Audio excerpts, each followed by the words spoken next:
Hey everyone, I'm Ian Douglas, the author of the website techinterview.guide. I do live streams every Sunday and Thursday at 6 p.m. Pacific, 9 p.m. Eastern about topics relevant to interview preparation for the tech industry. I occasionally record longer Q&A sessions, and I've started to break those into smaller videos to post. And there'll be information at the end of this video about how to get in contact with me if you have additional questions. Let's get to it. Spontaneous Silver says in chat, what would you recommend to somebody that has a gap on their resume? Let's say they went to college, did a coding boot camp, and then a 1-year gap after the boot camp as somebody hiring for an entry-level role. What's your opinion when you see something like that? As a person trying to get the job, what suggestions do you have?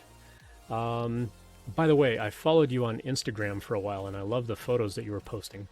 And so I think having a gap year on your resume, it can be okay, especially during 2020. I think nobody's even going to blink at the fact that, most of 2020 was a wash for a lot of people. But yeah, seeing your Jeep adventures and so on Instagram was pretty great.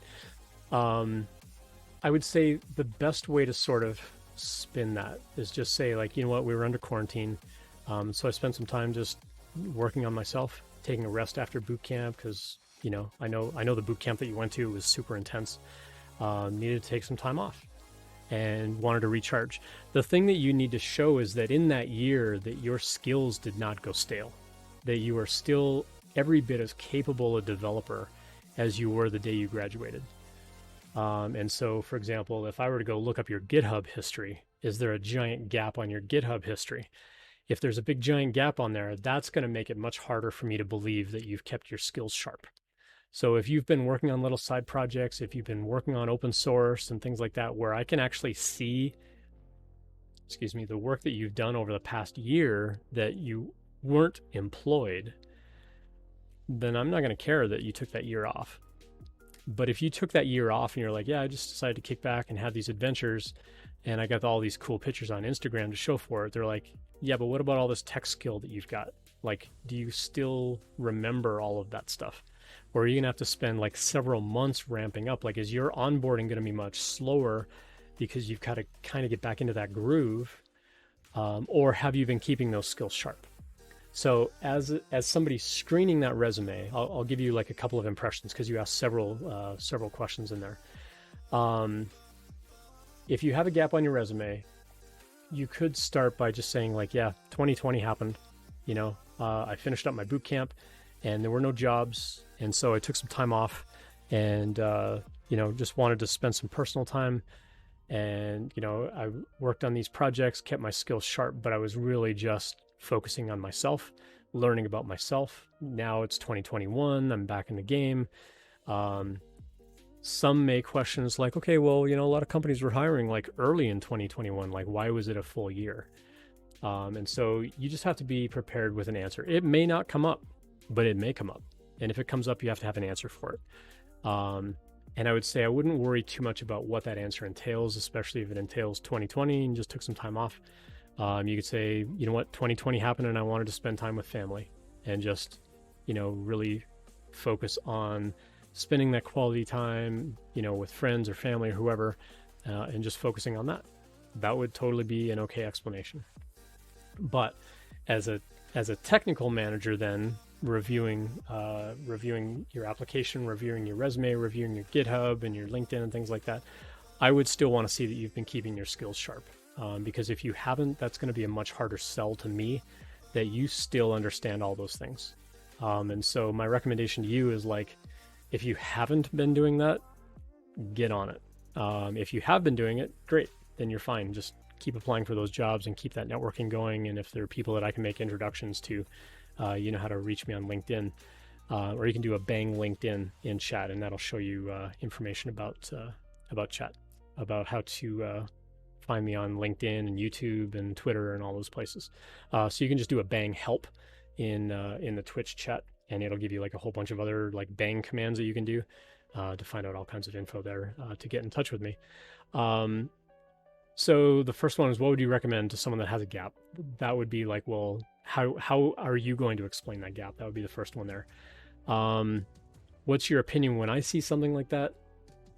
I mean, it would depend a little bit on uh, like what was the reason for that. But I mean, I've seen people, like I've interviewed people in the past where I've seen gaps like that, and I don't ask them.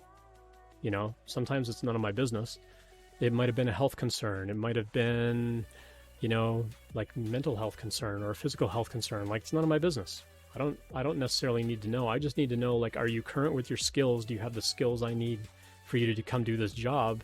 And are you ready to get to work? Some people that have taken extended time off, they have a harder time kind of ramping up and getting back into employment because they're used to just kicking back and like, oh, you know, I'm going to sleep in till noon and, you know, watch a couple hours of Netflix and whatever. It's like, well, but how are you going to like get up at 7 a.m. tomorrow to start this job? Like, how are you going to like drastically adjust that schedule? And so I would say like your answer around that sort of thing could be like, you know what, I'm back in this. I'm back prepared, ready to work full time in an office. Um, but on the resumes that I've seen where I've seen gaps like that, I generally don't ask about it unless it's a pattern. If it's a pattern of gaps on the resume, I might ask a question. But from a non-HR point of view, I'm probably going to ask HR, like, hey, did you follow up with that person on like why they had that big gap in their resume? And if they haven't, now that I've asked them that question, they may do a follow-up call with you about that. And so either way, I think you should have something prepared. But as an engineering manager, when I would interview people, I would rarely ask about a gap on their resume. If the gap was like a month, 2 months, 3 months, I probably wouldn't even ask. I would sort of make a presumption that HR would have asked, like, why did you leave that last job? Why are you still unemployed? Like, did you leave a job and went unemployed and now you're applying for a new job? A lot of people will say, like, well, you shouldn't quit a job before having another job lined up. But there are a lot of good reasons why you want to leave a job and just get out before finding a new job. Sometimes places are really toxic or the company goes under. Like, there are a lot of legitimate reasons why you would end your employment at a company before applying for a new job. But if you're in the tech industry and you've already got that first job, I highly recommend don't quit that job unless you have something else lined up. It's much easier. I do know a colleague who did that. He left his company because they was like really, really toxic. They were having a really bad time, so they quit.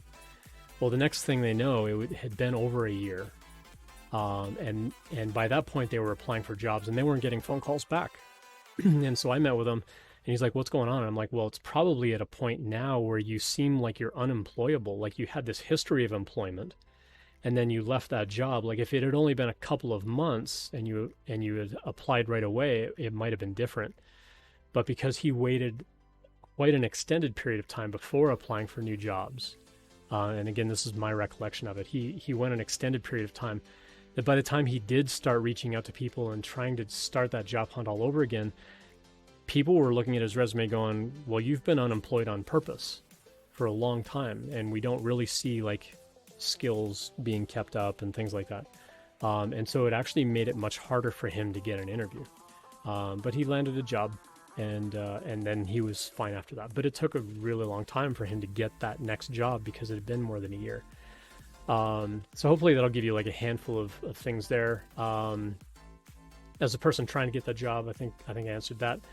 My opinion, as an engineering manager, I generally wouldn't ask about a gap. I would expect the HR team to do it.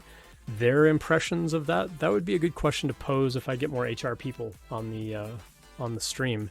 And I've got a handful of other people lined up that want to be on the call who are on HR roles.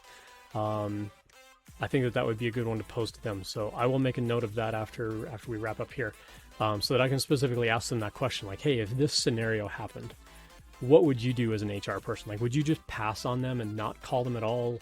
Or if they had the skill, would you still call them? And like, what kinds of questions would you ask? I think that would be a good thing to follow up on. So I'll try to follow up on that on the stream. So subscribe to the stream and find out when that goes live. And you actually got a job, so that's great. Looking at chat, we interviewed someone in that situation, but they had terrible answers as to why they had that gap. Yeah. So you have to have something prepared. You have to be able to have a good explanation for it. But again, a lot of times it's not their business. Like if you literally like you got to a point in your life where you're just like super burned out and you just need to take time off. Take time off. Take care of you. This sounds so hypocritical coming out of my mouth because I'm the worst one at taking care of myself. I try to take care of everybody else around me, and then I end up with shoulder surgery or something drastic, in my own life. And so I'm realizing, especially this year, that I have to take care of myself. And so now I'm like even more adamant about like, take care of yourself. If you need to take that time off, take that time off. But in the past, like I was never the one to take that time off, but don't be like me. Take that time off if you need to take that time off. You have to take care of yourself. Hey, thanks for watching. I love helping people out with interview prep, and I hope this video helped you in some way. If you found this Q&A useful, please consider subscribing.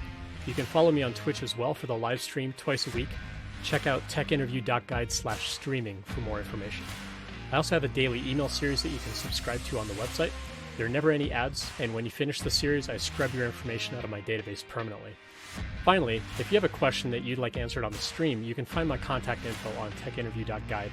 I prefer LinkedIn or email. If you leave your question in a YouTube comment, it might take me longer to find it, but I'll see you next time.